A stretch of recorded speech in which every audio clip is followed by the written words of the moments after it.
Fala galera, beleza? Professor Daniel. Vou fazer aqui um resumo para vocês do texto dissertativo argumentativo, tá? Só lembrando que quando a gente fala de texto dissertativo argumentativo, a gente está falando do gênero, tá? O tipo textual é o tipo dissertação. E aí, quando nós estamos falando de tipo dissertação, a gente tem dois gêneros que estão dentro, né? Existem outros, mas são dois que basicamente que a escola trabalha, que é a dissertação argumentativa e a dissertação expositiva. A dissertação expositiva não será o foco do nosso trabalho agora. A gente vai falar sobre dissertação argumentativa, que é aquela em que o autor sustenta uma posição diante da situação fornecida pelo tema. Essa posição a gente vai chamar ou de ponto de vista ou de tese, beleza? Grave esse nome aqui. Esse gênero textual ele tem uma estrutura muito rígida, que é a introdução em um parágrafo, é o desenvolvimento em 2 parágrafos e a conclusão em mais um parágrafo. Para que serve essa introdução? Basicamente para você apresentar o tema e apresentar o seu ponto de vista, apresentar a sua tese, beleza? O desenvolvimento serve para quê? Serve para que você elenque argumentos que vão sustentar essa tese. Aqui, ó, argumentos e ideias que serão usadas para sustentar a tese. Então, esses argumentos aparecem aqui no desenvolvimento. A gente coloca no plural argumentos, porque como você tem 2 parágrafos, cada um desses parágrafos encerra um argumento. Um argumento por parágrafo, um parágrafo por argumento. É isso que você tem que ter em mente. Além disso, essas características básicas aqui, ó, quanto à estrutura, você tem a conclusão. E para que serve a conclusão? Serve para você fechar as ideias do seu texto. Se o seu texto elencou aqui na introdução um problema, aqui na conclusão você tem que resolver esse problema. Você tem que colocar a chamada proposta de intervenção. Mas esse negócio de proposta de intervenção, isso é lá para o Enem. Se você estiver estudando para o PAS, você não se preocupa com isso, tá? Se estiver estudando para Enem, depois eu vou fazer uma aula específica para a redação do Enem, tá bom? Mas vamos lá, além disso, você tem que defender um ponto de vista. Já foi falado. Na introdução você apresenta o ponto de vista e no desenvolvimento você defende esse ponto de vista. O desenvolvimento desse ponto de vista tem que seguir o quê? O camarada tem que ter uma linguagem impessoal. E o que é linguagem impessoal? Terceira pessoa. E sem fazer juízo de valor, sem usar adjetivos que demonstrem pessoalidade também, tá bom? Além disso, seu texto tem que ser todo escrito de acordo com a norma padrão. O que é a norma padrão? É aquilo que a gramática prescreve pra gente. Que a gramática diz que nós devemos fazer, tá bom? Beleza. Aí aqui, ó, elementos essenciais de um texto dissertativo argumentativo. Precisa ter a tese, que é a linha de raciocínio que vai conduzir todo o texto. Essa tese, como eu já falei, aparece na introdução. E você precisa ter os argumentos que defendam essa tese. Esses são os elementos essenciais de uma dissertação argumentativa, tá bom? Vamos lá. Beleza, você já sabe como é a estrutura, sabe disso, sabe daquilo, mas o que fazer diante do tema, né? Afinal de contas, existem 2 tipos de tema. Você tem um tema que é o tema objetivo, tá aqui, e você tem um tema que é o tema reflexivo. Cada um desses tipos de tema pede de quem analisa, de quem vai escrever o texto, uma postura diferente. Vamos lá. Tema objetivo. Aborda aspectos mais concretos ligados à realidade ou à atualidade. Quando você estiver diante de um tema objetivo, o que você tem que fazer? Tem que seguir esse passo a passo aqui, ó. Tá? Esse passo a passo. Isso daqui a gente vai esquecer por enquanto. Tá, mas vamos lá. Temas objetivos. Olha só o exemplo. Como se pode explicar o atual panorama de descrença na política no Brasil? Como se pode explicar o atual panorama de descrença na política no Brasil? Isso é uma pergunta, né? Como que eu vou me posicionar diante dessa situação? Primeiro, eu tenho que observar o que esse texto está dizendo para mim. Qual o direcionamento desse texto? Eu tenho que marcar a palavra-chave dele e eu tenho que verificar se há restrição ou não, né? Então vamos observar. Primeiro, ele quer que você explique. Você tem que dizer como explicar. Como explicar. tá? Se você não fizer essa ideia da explicação, então já tem um problema. Outra coisa, tá aqui, ó, primeira restrição: atual panorama de descrença na política. Segunda restrição: no Brasil. Então esse texto quer que você explique o atual, né, como pode ser explicada como é que eu posso dizer? Como pode ser explicado essa descrença que as pessoas têm na política brasileira atual. É isso que ele quer que você fale. Se você simplesmente falar sobre o atual panorama de descrença na política no Brasil, mas não falar sobre a explicação, você tangenciou o tema. Se você explicar sobre a descrença na política no Brasil, mas não falar do aspecto atual, você tangenciou o tema. Se você explicar sobre o atual panorama de descrença na política, mas não tratar dela no Brasil, você está tangenciando o tema.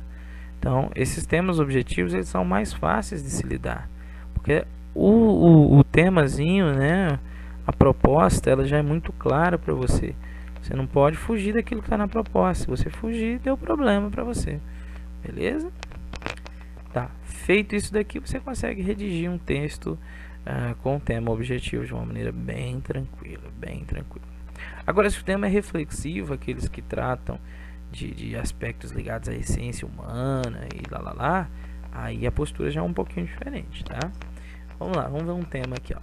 O papel da felicidade para o ser humano contemporâneo.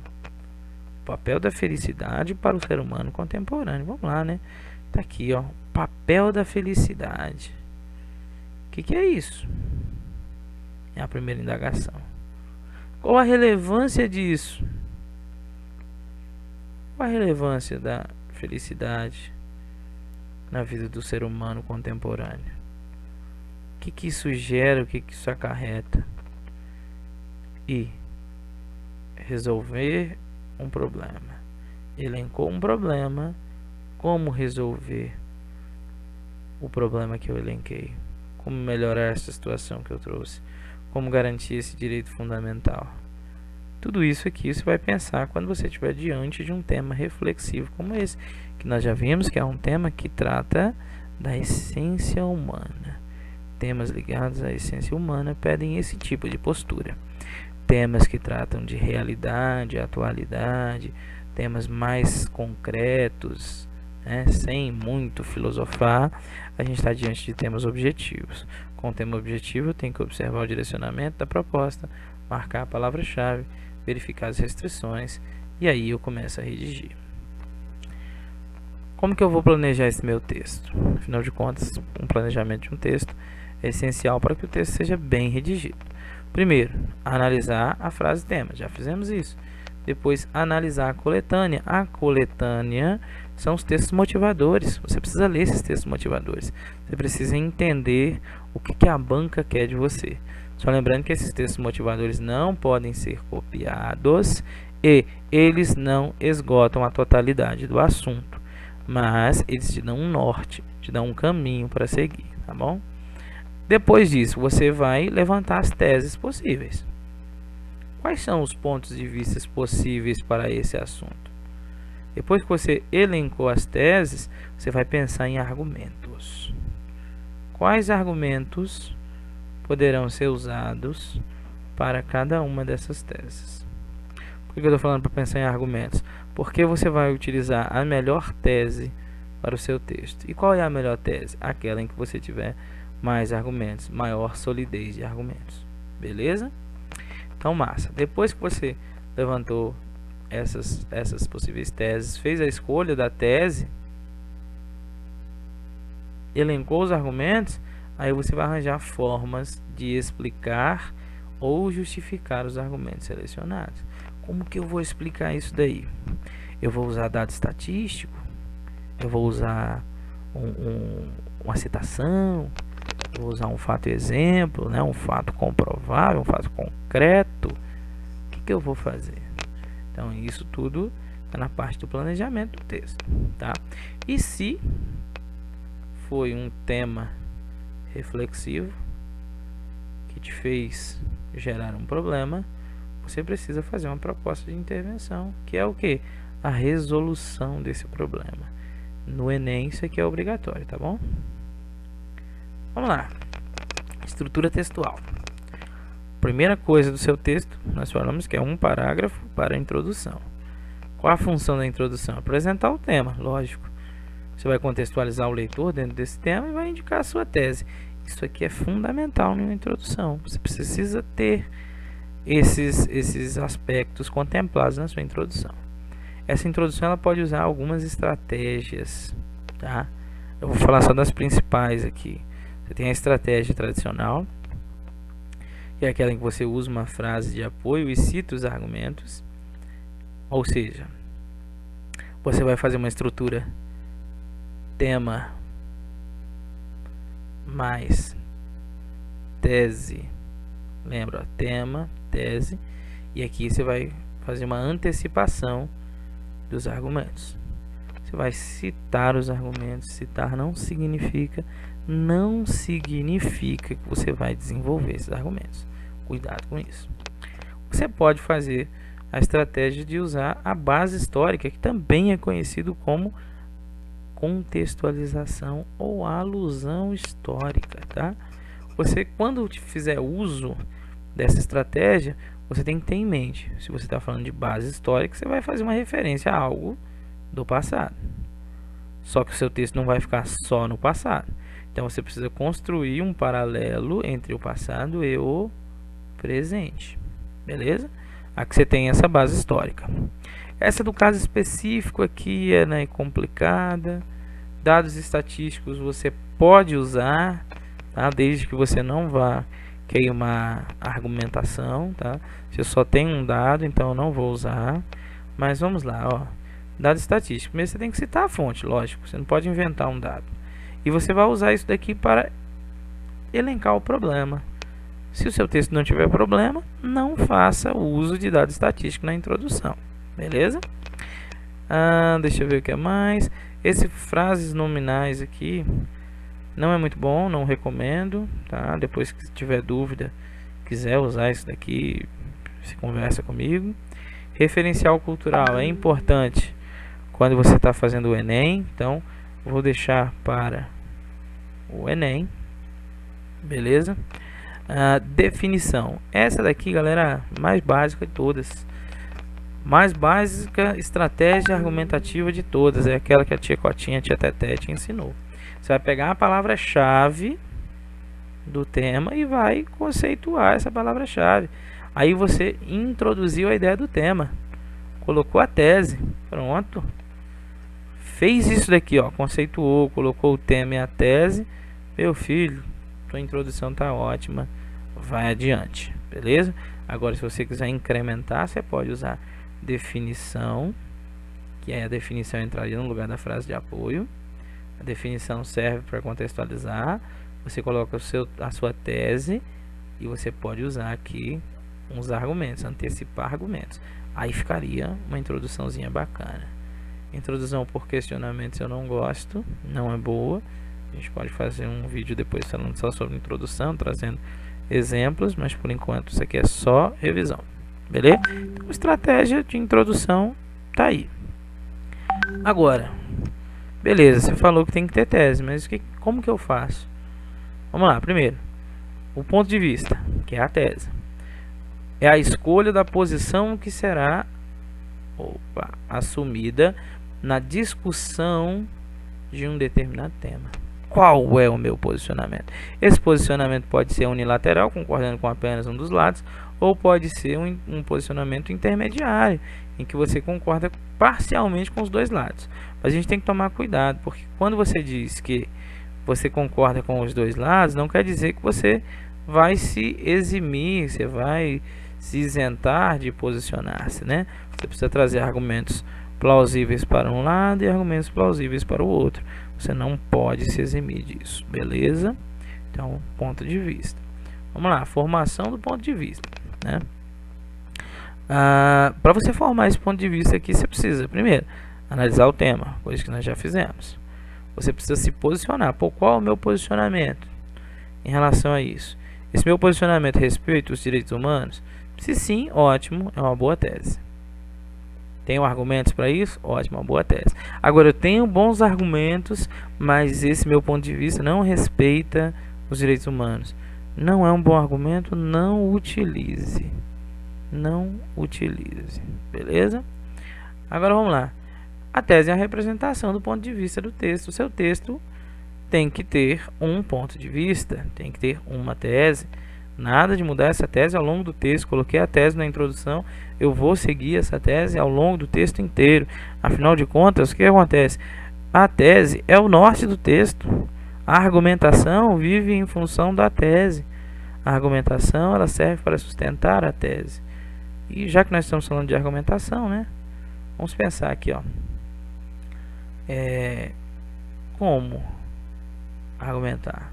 Eu tenho uma estrutura base para essa argumentação. Tópico frasal, que vai ser a ideia. Eu tenho uma explicação desse tópico frasal e um aprofundamento desse tópico frasal. Esse aprofundamento aqui a gente vai tratar nos recursos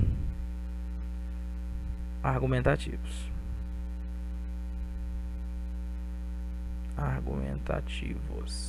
Beleza? Só lembrando, o seu texto tem que ser impessoal, terceira pessoa, vocabulário imparcial, nós já falamos sobre isso. Beleza? O vocabulário imparcial, só retomando, nada de adjetivos que demonstrem, como eu posso dizer, o seu sentimento diante dessa situação. Vai falar que é absurdo, não, você não pode falar, você não pode falar que é excelente. Isso demonstra pessoalidade. Isso aí não pode ter dentro de um texto dissertativo argumentativo. Beleza? Beleza. Vamos embora. Recursos argumentativos, que são diversos, né? São diversos. Vou citar alguns aqui e vou explicar lá dentro. Dados estatísticos. Você pode colocar fato exemplo. Fato exemplo. Você pode colocar aqui alusão histórica. Alusão histórica. Você pode fazer dentro dessa alusão histórica comparação entre fatos e fatos de épocas diferentes. Você pode usar o argumento como recurso argumentativo, raciocínio lógico, causa e consequência. Causa e consequência. São N, né? Tem muito mais aqui. Por enquanto a gente está falando só dos básicos, só citando alguns. É uma aula de revisão. Beleza, vamos lá. Primeiro recurso, o recurso da exemplificação. Para que serve isso?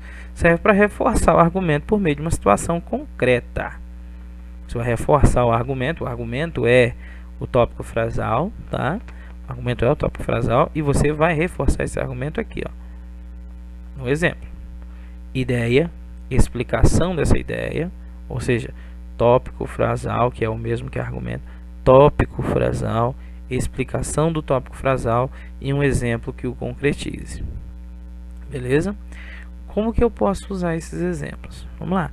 Eu posso dar um exemplo concreto. Algo que foi noticiado na mídia ou que tem na história. Eu posso fazer o uso de um exemplo hipotético. Só que aí eu tenho que tomar muito cuidado com essa suposição ou esses casos genéricos. Eu tenho que tomar muito cuidado porque eu não posso inventar algo que foge da realidade, algo que é, sei lá, uma exceção de alguma coisa que pode acontecer na literatura, ou coisas do tipo. Eu tenho que tomar muito cuidado quando eu for usar um exemplo hipotético, tá? Recomendo que se use exemplos concretos. Beleza. Então, estrutura, tópico frasal, explicação do tópico, exemplificação. Agora vamos para dados estatísticos. Qual é a função dos dados estatísticos? Primeiro, você vai usar isso para comprovar numericamente o argumento apresentado. E o argumento está apresentado onde? Aqui na ideia, aqui no tópico frasal, beleza? Para demonstrar o que? A importância desse argumento que você trouxe. Vamos de estrutura. Tópico frasal, que é a ideia, explicação do tópico frasal e a apresentação dos dados estatísticos para o quê?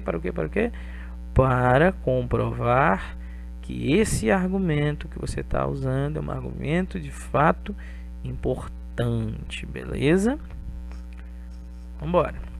Argumento de autoridade. Pô, tô falando sobre determinado assunto. Tem uma pessoa que é de notório saber, de notório conhecimento dentro dessa área.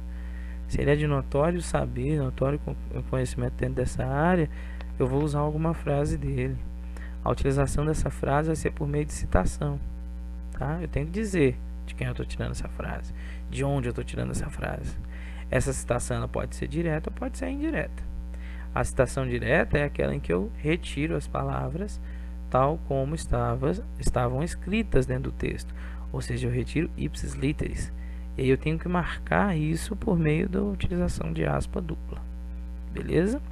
Já a citação indireta não, eu digo quem foi, digo o autor, mas eu vou parafrasear a frase dele. Ou seja, eu vou usar a essência desse texto, mas escrever com as minhas palavras. Isso é a citação indireta. Beleza? Isso aqui dentro do argumento de autoridade. A prova concreta nós já falamos, né? Dado estatístico, explicação ou exemplificação. Então, você já entendeu mais ou menos como é que funciona. Mas tendo em mente que sempre você vai colocar tópico frasal, explicação do tópico frasal, e aí vem o recurso argumentativo.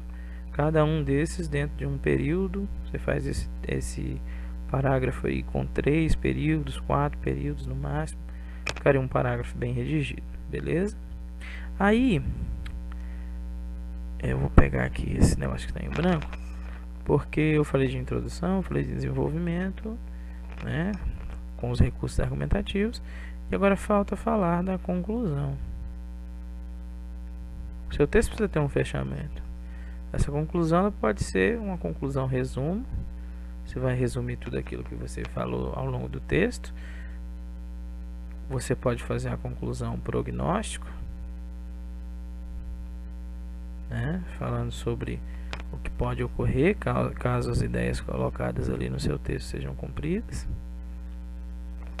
Ou você pode fazer uma proposta que a gente chama de proposta intervenção.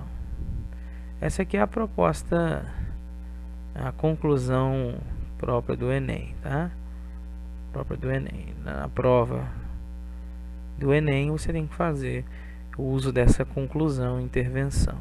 A gente vai falar isso com mais calma no vídeo que for destinado a falar da dissertação no Enem, beleza? Mas o grande lance é, cara, quando você já tem um domínio do texto dissertativo argumentativo, você pode fazer uma mescla entre essas conclusões aqui. Eu posso resumir o texto por meio de uma síntese, eu posso trazer uma proposta de intervenção e posso fazer um prognóstico positivo com relação a essa intervenção que eu coloquei. Então, assim, existem maneiras de você fazer um texto fora do que é o padrão. Você pode misturar situações e aí o seu texto fica muito mais rico, beleza? Mas como essa é uma aula revisional, nas próximas aulas eu vou tratar especificamente de cada uma dessas partes aí de novo, de cada uma dessas partes. A gente vai seguir o nosso livro do PH, o nosso material. Se você é aluno meu do Colégio Esplanada, se você não é aluno meu do Colégio Esplanada, mas é inscrito no meu canal, eu vou dando o caminho para vocês, tá? Todo mundo vai conseguir acompanhar essas aulas aqui com clareza de ideias, beleza? Se você tem alguma dúvida e está no meu canal do YouTube, você pode escrever um comentário para mim, eu tiro essa dúvida. Se você é meu aluno, está vendo isso pela plataforma Maestro lá do Plural, então a gente tem alguns mecanismos para fazer isso dentro da plataforma. E se você tem meu telefone, você pode entrar em contato direto comigo. Às vezes eu demoro para responder, mas eu respondo, tá bom? Então, de qualquer forma, bons estudos e até a próxima aula.